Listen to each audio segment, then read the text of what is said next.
Before I start, I'm going to say this. This video is not about the 2007 movie. I'm basing this specifically on the 1982 Pro Shoot.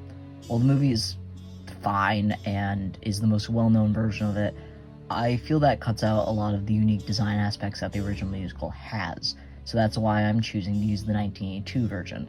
The 5 big principles of film I'm going to be discussing are these: costumes, set, sound, repetition, and acting. If you don't know, Sweeney Todd is a metaphor for class system, specifically the way the privilege of the upper class and the struggles of the lower class leads to abuse of power and the desperate things the lower class do to try and get better lives.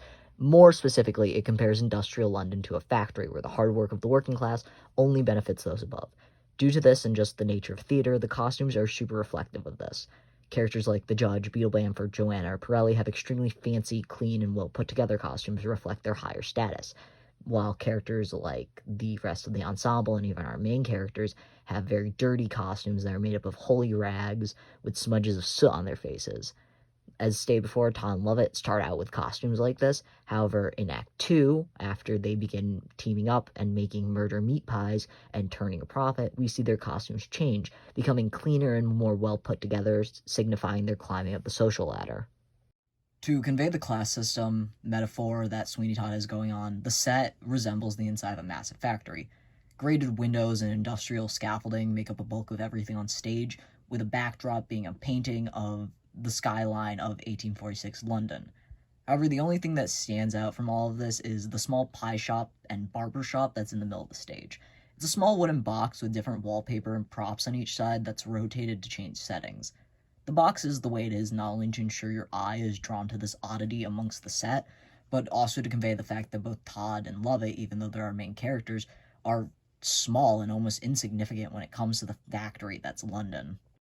Obviously, this is a musical, so sound plays a huge part in the show. However, outside of music and dialogue, there is a pretty important sound, and that's the factory whistle.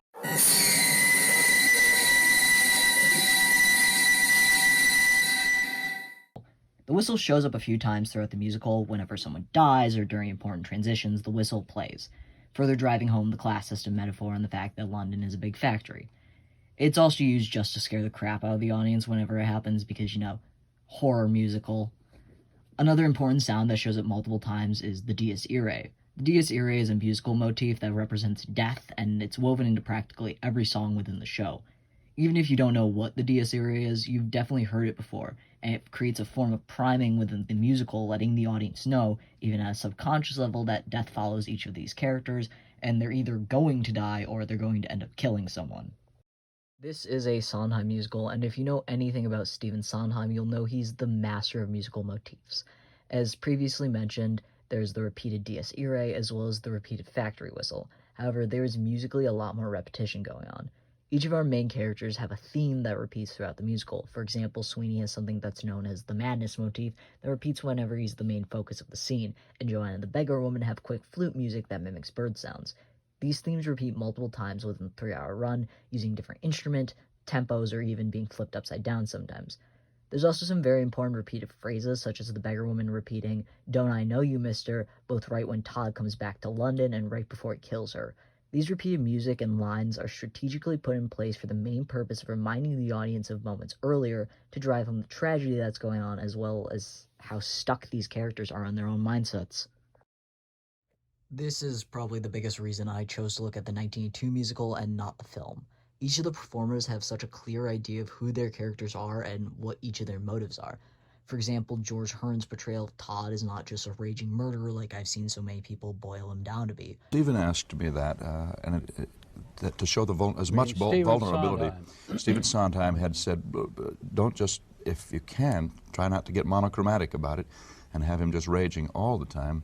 Try to show us the vulnerabilities, his capacity to love, and then when he flips out in the song called Epiphany, and then the very end of Act 1, you've got somewhere to go.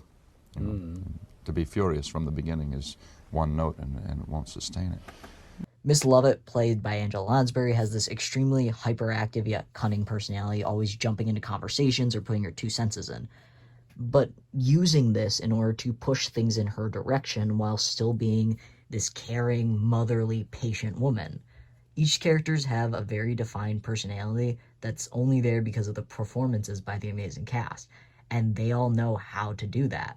None of the characters feel one-dimensional, and they all have goals and wants that all the actors play into, which is something I feel the 2007 movie does not have.